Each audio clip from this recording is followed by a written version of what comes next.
As an older city, Cambridge has tons of hidden treasures. One of the lesser known is the Cambridge Sculpture Gardens.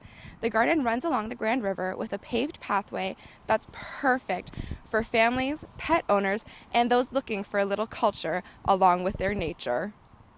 For 15 years, the Cambridge Sculpture Garden has been tucked away from most but loved by many locals. We walk through here downtown almost every weekend.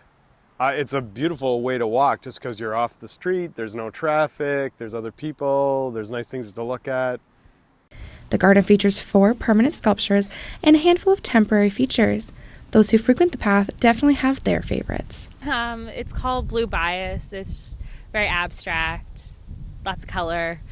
Blue Bias is one of the pieces that have been created by Rebecca Dietrich. The piece features vintage china and fabrics.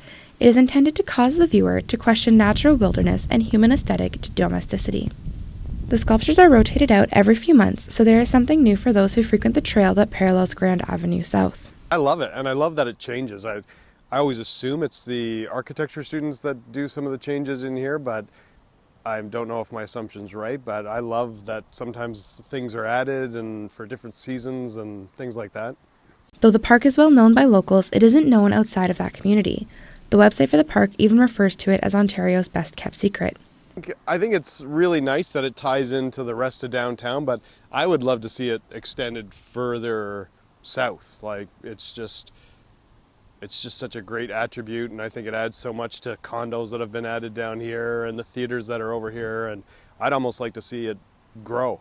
The garden doesn't have its own address, though it shares a parking lot with Barnacle Bill's Chip Restaurant and is directly across from Southworks Mall. The temporary sculptures that are currently being featured, such as Blue Bias, will be replaced as of October 30th. For Spoke Online, I'm Ashley Nequest.